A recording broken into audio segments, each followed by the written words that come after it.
Booktown on Sunday is presented by Creative Clunes, a vibrant rural hub that supports making, telling and sharing stories in all art forms. Thank you very much all for coming along today. I've had the privilege of reading your book, Dimity, and I loved it. And I can see I'm usually a fairly stubborn health follower, but your book just made so much logical sense. And I already started making some changes to my life. With your forward, Senator Bob Brown describes your book as a life-changing proposition, and it takes us through the rapids of our high-stress world to the calming balm of nature, just like rafting the Franklin. I was interested to see that Senator Brown is also a GP, and I'm just wondering if you could tell us, I understand you know Senator Brown, and tell us about your experiences with you. I've met Bob over the years, a long time of activism. Initially we met, there was a big climate change walk called the Walk Against Warming, maybe 20 years ago. I was part of a community climate action group, which was women and children trying to bring awareness about what climate change meant for our children's future. And so we were asked to lead the rally. I think there were 30,000 people at the rally. So Bob was part of the rally at the front. So we were kind of holding the big sign at the front. And he just turned to me and said, "Oh, hi, Dimity, I'm Bob." I thought, of course I know who you are. I thought he was amazing. And so through that, and then also we've done talks together in different forums through Doctors for the Environment Australia, which I was an active member of for about 15 years. One of his key activism areas is around the Tarkine or the Takanya part of Tasmania. And so I went with an organisation called Get Up, and then again with the Bob Brown Foundation to try and raise awareness of the threats to the Tarkine. So met Bob on various occasions in that way. Yeah, and then he was gracious enough to agree to read the draft of the book and write the foreword. Yes, fabulous endorsement to your book. I'm going to just read a little. I'll start this bit off, sorry. So your book's presented in two parts. Part one explores the current state of life on Earth and the trajectory human and nature have taken to get to where we are today and the challenges for our planet and our people. Dr. Williams, your diagnosis is not good, but we're not going to dwell on the negatives. I was just really interested in this particular quote about you personally. I was left pondering with my perspective. So you're a new GP at this stage, I think, or a new doctor. I was left pondering why my perspective was so different to others and how best to bridge the gap between nature and health in the medical setting. Could it be the negative bias in our health system where problems are sought to be fixed and patients are defined by their illness? Where the focus is on acute rather than prevention, with surgery, drugs and intensive care funded instead of time, education and support. In our rush to fix people, we have become blind to the importance of community and connection in healing and the wellspring of this offered by time outside in nature. I realised it was not so much that I was too connected to the beauty and diversity of the outside world. It was that our society had become almost completely removed from it. For most people, nature was simply beyond their physical and psychological sphere. I was just really interested, why do you think that your perspective was so different to your medical colleagues? I think that was after I'd been involved with Doctors for the Environment for quite a while. So I'd become initially activated around climate change and what that meant, and particularly around the health threats posed by climate change.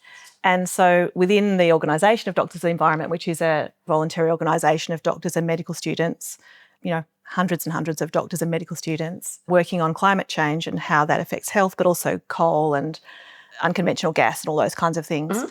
And within that organisation is a focus on green or sustainable healthcare, which is around minimising waste and looking at energy consumption, water consumption, those kinds of things. But there wasn't much green in it, right? I couldn't see the nature in it. So even within that organisation of my peers who were also caring about the plight of the planet, there wasn't that thought for or connection to nature. So that's kind of where I felt different, I suppose. In 2010, I did a fellowship with the Centre for Sustainability Leadership, and that was around trying to create change within our society. So that was not just doctors, but also lawyers and accountants and all sorts of different people working in this space.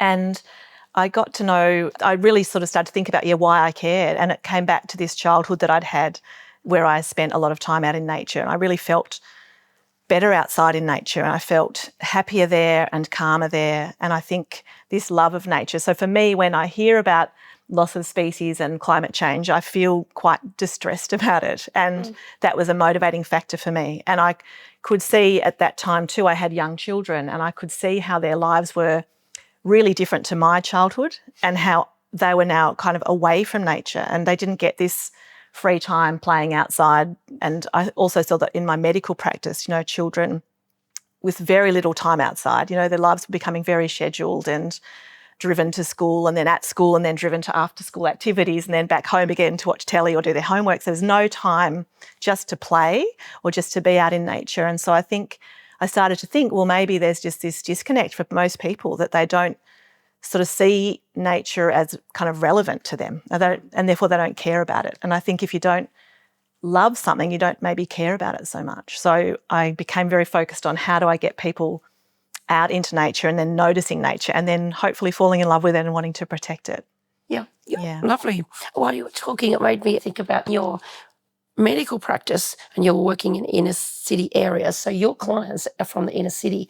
What sort of ways have you encouraged people to reconnect to nature in an urban environment? Yeah. Well, there's nature all around us, of course. And now we have a lot of evidence about the benefits of being out in nature. Even just looking out onto a natural view is therapeutic. So there was a study done looking at people recovering from gallbladder surgery, and people who looked out onto nature recovered more quickly and needed fewer medications and went home quicker than those who looked out onto a concrete wall or something like that. Any sort of exposure to nature is good, but the more you have, the better. So when I see patients coming in, if they're coming in with something I think is going to benefit them, particularly mental health problems or poor sleep or stress, then when I'm talking about what we call psychological first aid, so help getting people to think about their sleep and how they spend their time, I'll also talk about the benefits of being in nature and how they might like to schedule that into their day. And so for some people, I will write them a nature prescription, which is kind of helping them diarise discrete amounts of time in the day to just go outside or look out the window or garden or do something like that. And have you had some nice feedback from that? Initially, I would not offer it to everybody because I would think, well, certain people won't like it, but now I offer it to everyone. And often I find the people I was least expecting to responded really well. Yeah, it's really great. I'll move on to our next topic. Traditionally, our education system has celebrated the achievements of Charles Darwin and his theory of evolution. Pardon my ignorance, but I never heard of the Gaia hypothesis and its importance. Would you be able to tell us a bit about that and the importance of that that system and its similarity to the human body, perhaps, or maybe not? Yeah. So the Gaia hypothesis was an idea, I suppose, or a theory from 1972, proposed by two scientists. Gaia was a Greek goddess, and that's a word for the earth. So that's understanding the earth as like a living being almost. And the Gaia hypothesis, rather than Darwin's idea that living things compete against one another to survive, the Gaia hypothesis proposes that living systems kind of a cooperative, so that the earth itself is kind of trying to maintain this homeostasis or trying to maintain this healthy environment for all species on earth. Yeah, and so it's a little bit like the human body. So we have lots of different systems within our body, like our cardiovascular system or our kidney system, and they all kind of work together. So if you upset one, then it's going to have knock-on effects to disrupt other systems. And on the flip side, if you help one, then you're going to help all the other systems as well. So it's that holistic way of understanding the planet. It's different. Approach. And now we kind of understand that too, like within forests, that trees kind of communicate with one another under the earth through their root systems, so that they're kind of cooperating, they share nutrients and they help one another kind of ward off pests, so that everything is kind of connected and cooperative in that way. Yeah, and that was fascinating. I'd never heard anything like that before. So that's my probably lack of education. Sorry. Chapter 3 begins with a quote of Albert Einstein. "Look deep into nature and you will understand everything better. Western science is still discovering how nature not only resides within us, but also directs our body's functioning. The expansion of research into our guts in a garden has provided paradigm shifting. The interplay between the internal world and the workings of our body is intricate and complex, as with other ecosystems. The greater the diversity of our microbiome, the healthier it is, and consequently, so too are we physically and emotionally. Can you tell us the benefits of pet ownership, having dirt about, we've went through a period of time where everything was supposed to be very hygienic, and it's probably not the best approach. Pet ownership. Pet ownership. Yeah, well, I guess that where you're reading from is, so we have our microbiome, which people have probably heard of. So that's our gut, all the different bacteria or microbes within our gut, and also on our skin and in our hair. So we're kind of covered with life. And the more biodiverse or more variety we have within our microbiome within us, the healthier we are, because our microbiome interacts with our immune system and our nervous system. So what we eat matters. So if we have a whole variety of different sorts of foods with lots of fibre, and if it's grown organically with less chemicals, then that's more enriching for our microbiome. And now as we've kind of become more cleaner and washed out, become much more sterile, we've taken away those microbes, and they've been kind of helpful with our development of our immune system in our body. So, what we've seen is an increase in autoimmune conditions. So obviously we've got rid of a whole lot of serious infections, which we didn't want. But the flip side of that has been this loss of co-evolved with. And so having pets around, it sort of increases our exposure to those microbes, which is good for our gut. And also so does gardening and getting out into nature. So we're touching the earth and we're kind of ingesting little tiny bits, which is kind of helping nurture our inner microbiome. That also just reminded me of another part in the book, and it was with regard to the use of at birth, we've all been there, or most of us, through the birth canal is our exposure to our mother's microbiome. Yeah. And that's where it starts. The babies that are being born by caesarean section, they're missing out on that exposure. So when we're born, coming up to the time of birth, the microbiome in our gut, but also in our vaginas, they're not sterile places. So as we approach birth, the microbiome shifts. And so as the baby is born, sort of swallows some of the bacteria from the mother's birth canal. And so that forms the beginning of our microbiome in our gut. And then when that baby is breastfed, there's more microbes within the colostrum or the breast milk. So that's how our foundational microbiome begins. So if you're born by caesarean section, then you're not going to have that exposure. You're more likely to have microbes from the skin. So it's a little bit different. But there are benefits to a vaginal birth that some people aren't quite as aware of, I suppose. And then same also with breastfeeding. So it's very important to try and get babies that little first bit of breast milk for the development and establishment of their microbiome. Over half of all drugs in modern Western health have come from the natural world. New agents are being discovered from plants and animals all the time. Australian marsupials, like the Tasmanian devil, have special compounds within their milk. And that's because when the marsupials are born, then they live in the pouch from a very young age, so that there's lots of exposure to bacteria. So the researchers found that these little compounds are potentially helpful for protecting us against antibiotic resistance. So I guess the link I was trying to make was that, there's Tasmanian devils which are endangered, and yet they might hold the cure potentially to antibiotic resistance, which is a major problem that we're facing within our healthcare system. So it's one of the biggest threats that we've got in our future. It's all very well being able to go and have an operation, but if you end up with an infection that can't be treated, that's not a good outcome. Yeah, so we're getting very some people are quite concerned about antibiotic resistance. So we want to be able to do all we can so that there are some of these compounds within nature that might hold the solution to that. There are kind of, I guess, health consequences for us at making certain species extinct, even if you just think of it in a selfish way about our health. We're going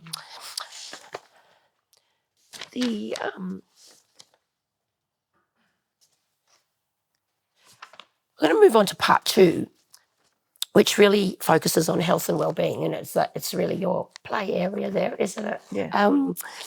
The popular image of the Australian lifestyle is that it's an outdoor lifestyle, when in fact the majority of people live in urbanised communities and spend very little time outside. This has an impact on people being increasingly isolated and having sedentary lifestyles. The percentage of people suffering from a non-communicable disease has increased over the last 30 years related to this inactivity and increased weight. So we're talking about diabetes, heart disease, mental health conditions and some cancers. Unfortunately, the development of one set of problems, as you mentioned before, the one series dependent on it, so one system dependent on another. So if you do have illness come up in one area, it does make you more likely. And I was having a look at the last Australian Bureau of Statistics data, which is quite old at 2021, but in Clunes, the average person is 12 years older than the rest of the state. So we have an older community. We outnumber 25%. We have 25% of the 100% of the community. 25% of that is 60. Yeah. High. Yeah, so I think our average age is like 51. And as you probably have noticed around you in the community, that some poor people have not just got, the longer you live, the more conditions you're likely to get. We've got people with multiple conditions and at twice the rate. So if you want to have, so we've got twice as many people with one condition, two conditions, three conditions, or more than four. So we really have got a very high burden of disease here. I'll get to a question. One of the things that really struck me was that all of your nature-based health interventions are completely accessible for free, almost exclusively. And here we are in the beauty of nature in Clunes. Can you give us some ideas for helping people with mobility limitations to get back into nature? Tell us about ways that might help an elderly person or someone with reduced mobility. Well, as I said before, just looking out onto nature is therapeutic. So you could bring nature in. You could have images of nature or listen to nature sounds or bring plants inside. So these are all things that can have therapeutic benefits. Orient people's beds so they can at least look out a window, or then just going out into nature and sitting outside in the garden. So maybe thinking about having breakfast or a cup of tea outside and then again outside later in the day. So I talk to people about bookending their day with nature, so trying some time in the morning, sometime in the afternoon as well. So that could be just sitting outside. Yeah. Of course, we can go outside and we can sit outside and be in a very beautiful place and just be scrolling on our phone, right? So that is not going to be therapeutic. But if we're outside and we're paying attention, we're noticing the clouds in the distance and we're noticing the sounds of the birds and we're taking some nice deep breaths and maybe we're kind of playing with some flowers or smelling flowers, we're kind of engaging our senses, then that's very therapeutic. So you don't have to be moving the body physically. I think we often think we've got to be active, but we can be minimally active but be having that restorative benefit from being out in nature. So there's mental health benefits from that simple exposure. And then you're just going on a quiet, slow walk through a park. Something simple like that, or sitting outside. Gardening is very therapeutic. There's a modality called therapeutic horticulture. So that's, gardening, like potting up or weeding. So that's very good for the small motor skills and like looking into the dirt and planting, but also just being out and seeing the wider landscape. So, yeah, all sorts of different ways of so there's no excuse for any of us, is there? Not really, no. Being overweight is extremely dangerous for our health, disrupting the workings of, these are all your words, I'm not making a lot of them are, disrupting the workings of key organs, upsetting the hormone balance, increasing risk of type 2 diabetes and sleep apnea. Around 60% of Australian adults and 25% of children are overweight or obese in Australia. But when you look at kids from disadvantaged homes, a third of them are overweight or obese, and that sets kids up for a really difficult start because it's associated with being bullied, having poor peer relationships, having their school, struggling with their school. I'm interested in any of the programs that you might have come across that help kids engage with nature, any formal programs. Well, there's Kids in Nature Network, which is all about getting children out into nature because of that benefit of them being outside. There's a week called Nature Play Week, which we run, which is in the first week of April.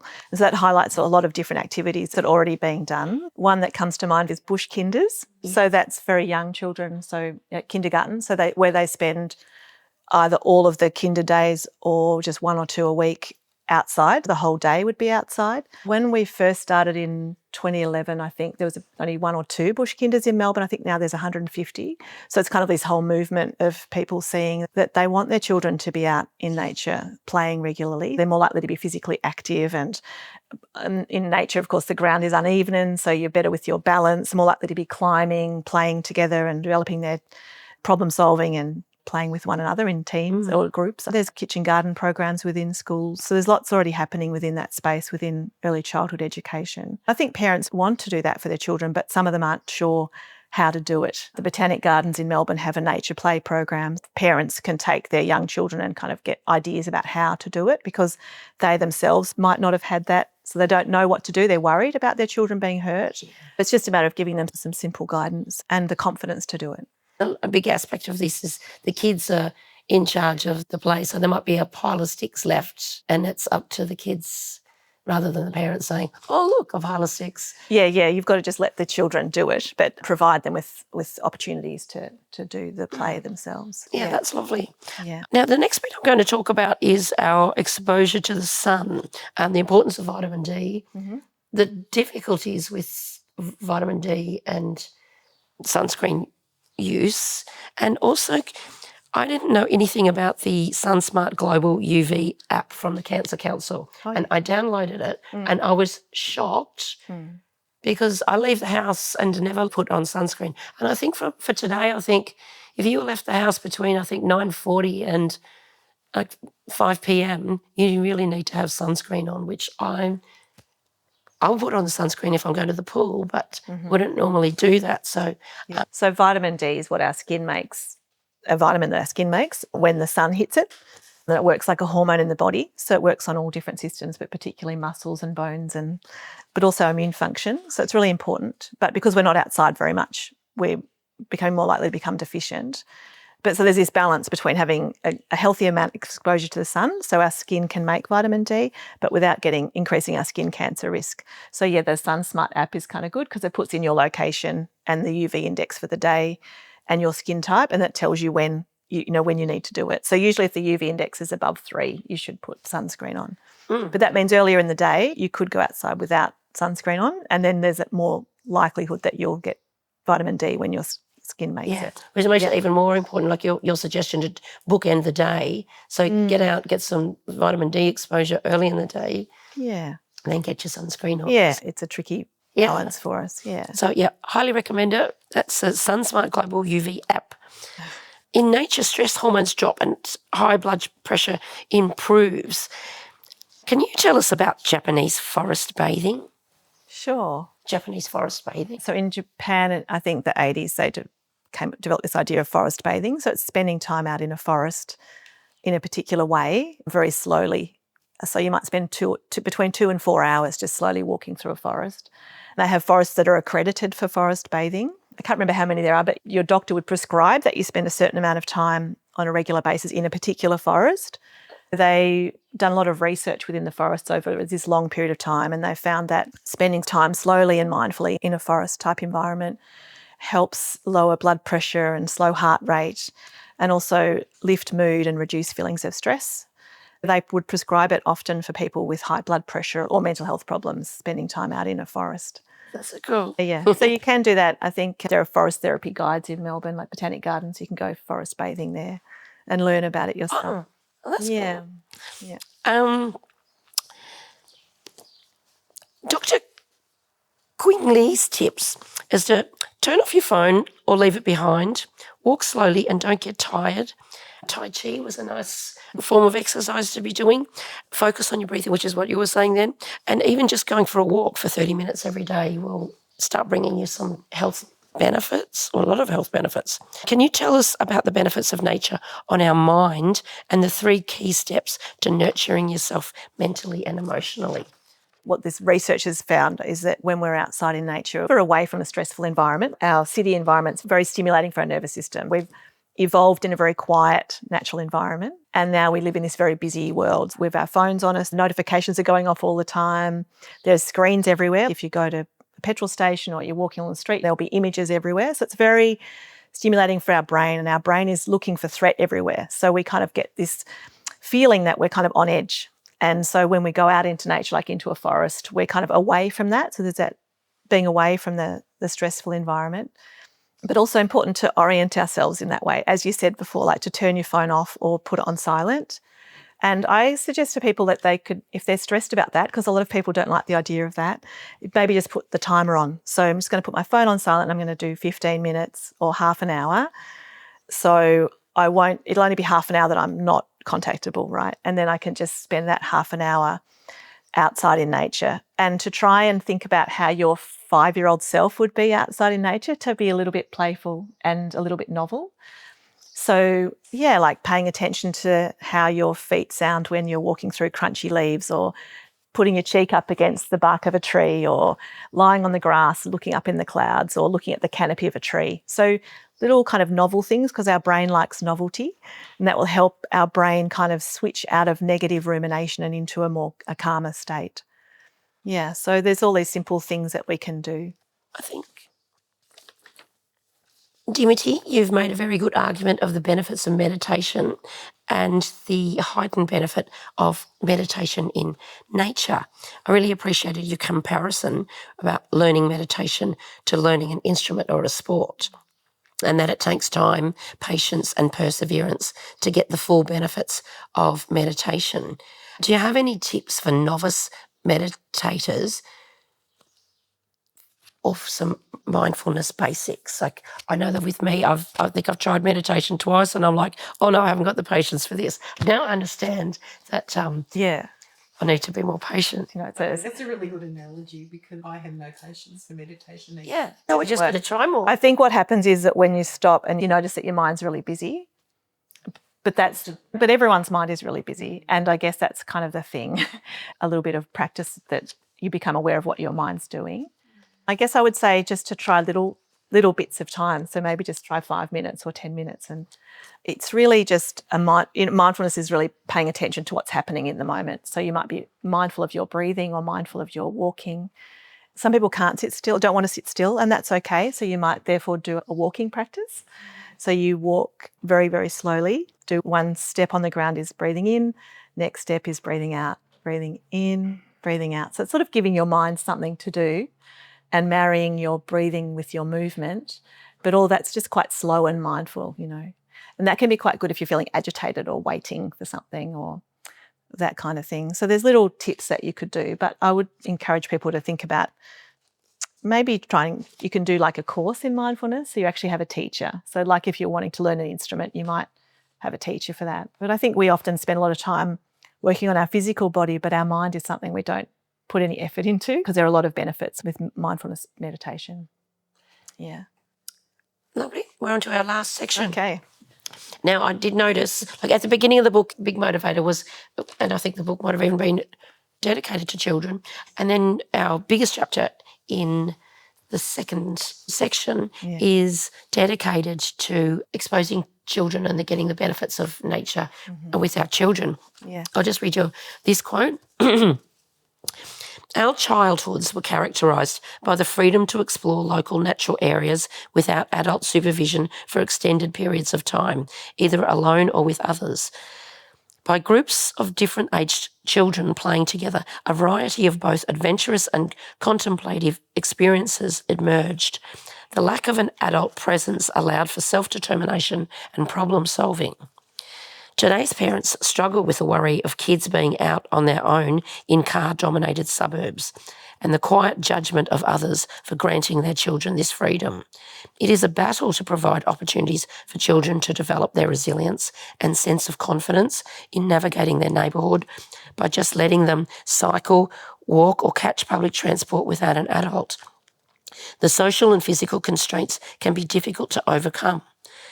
Apart from developing self-agencies, time alone, travelling their home turf provides children with the opportunity for serendipitous encounters with nature. Tell us some of the benefits that you think that it gives to get kids out in nature. Well, lots and lots. The physical benefits would be more likely to be physically active when you're outside, as opposed to sitting down looking at a screen. When you're looking at a screen, you're looking at a fixed distance all the time. Whereas if you're outside, you might look down at something really tiny and then you look out to the horizon and in again and out again. So it's very good for the development of their vision. As I said before, walking on uneven surfaces is very good for their balance. And if they're climbing trees or walking along a fence, we used to walk along the fence, like all those sort of little challenges that they do. Getting to know their neighbourhood and getting a sense of safety and, which house they can go into, which house they shouldn't go into.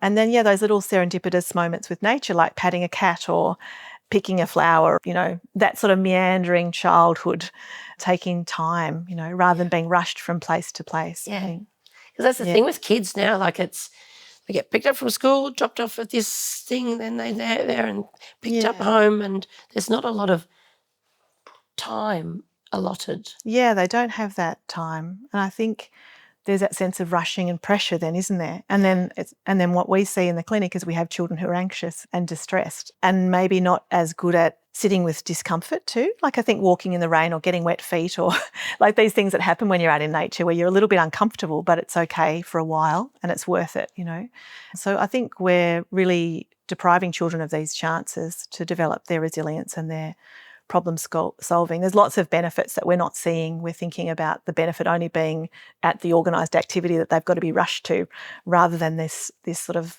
more organic exposure to things. Yeah, lovely. And there was one question I really wanted to ask you, and I'm going to just backtrack. You were writing a chapter about how nature can help us, and you'd been through a series of fairly traumatic events, and then your mum died unexpectedly while you were writing a chapter on nature helping with grief. And you gave some really personal details about how nature helped nurture you after the death of your mum. And, just if you could run us through what were the things that you did that helped. Yeah. Sure. Because I think we all have sad things that happen to us, right? Which is why I included it in the book, because I thought stories are helpful ways of us learning. Yeah, I already was aware of this, the benefits of time in nature and the benefits of meditation. So I just decided to turn it all up, So I would block aside a 3-hour block once a week to just go by myself and be in nature. And I would explore all different parts of Melbourne, different parts of green space and, just try to really, not have my phone on, really be present and be out in nature. And I found that quite healing. And my mum was a real nature lover. So I think that's where a lot of my nature time as a child came from. So it was a great way to sort of connect with her, I think, doing that too. I would go and have breakfast outside. I would take my evening meal outside. I think it did help me. And I went on a silent retreat, which was in a beautiful natural place. And I could sort of be with my grief within that broader landscape. And for me, I think that helps put everything in context, being in these big natural landscapes. Because there's not a lot that helps at a time like that, is there? No, you just have to kind of be with it, I think. And it's okay to be sad for a while, but to give yourself the time to do. I'm very privileged to be able to give myself that time. I know that. But I think sometimes we want to distract ourselves with busyness. And so I was really trying not to do that. Yeah, well, it was very wise. I think that's probably our time. Thank you very much, Dimity. Dimity will be staying behind, and she's set up for book signing. I'm definitely getting to. It was an absolute delight to meet you. Thank you very much Pleasure. for coming along. Thank you. I think bright light early in the day if possible. Yeah, so you could just put your blinds up or go out if you can. Take your breakfast outside. That's what I like to do. Yeah, so well, it's still good from the point of view of your brain and the melatonin release. But I kind of like it if you go outside as well, because if you go outside as well, you might notice a bird or see something in flower that you hadn't noticed before. So then there's that little curiosity and wonder and awe, which is going to switch on another part of your brain. That's okay. I'm not the only voice in the wilderness. I have a colleague here. There are colleagues. Medicine is, it's very time pressured, and there's lots of demands on doctors trying to fix things very, very quickly. As people get more confident with offering a nature prescription or talking about time in nature, then people feel more confident. Certainly overseas, it's a much bigger thing. In Canada, it's sort of quite embedded in the family practice and within the software. And in America too, there are more programs. And in England, there's a huge movement. But Australia, we're kind of a little bit behind in that way. But it's slowly shifting for sure. Yeah. Yeah, we do. I used to feel a bit uncomfortable about it, but I think once you just start offering it to people and you see the benefits, and I've had lots of positive experiences with patients, then it becomes comfortable and therefore they're comfortable. And I mean, some people don't want to do it and that's fine, And I wouldn't, if people were coming in with, I don't know, abdominal pain and I thought they had appendicitis, I'm not going to offer them a nature prescription. But my experience is people want to do things for themselves. Like it's empowering to think, oh, I can just do that and that's going to help me. And I like doing that. And it's good to know that I like doing it, but it's also good for me. So it's sort of giving you permission to kind of do it is really helpful for people. That's part of the dream for me, to have, old growth forests protected for forest bathing, right, in Australia. Wouldn't that be great if we saw them as valuable resources for our health rather than just something to chop down or dig up the soil underneath? But yeah, so that, it's kind of just getting people to sort of shift their mindset around it. But there are so many issues for environmental activists to focus on, right? So where do you put your energy and your time? And so it's a challenge all the time to work out where best to put our energy, I think. Definitely on nature prescriptions and that kind of thing. Yeah, I think so. There definitely is more. But of course, which research gets funded is someone decides that. And a lot of research is funded for drug companies and places like that. So there's no sort of nature Inc. There's no money. These are interventions that are free and accessible to everyone. So no one's making a buck out of it. So there's less sort of push for it. I think we're all done. Yes. Thank you. Thank you very much. Booktown on Sunday is presented by Creative Clunes. Tax-deductible donations to keep our stories alive can be made at creativeclunes.org.au.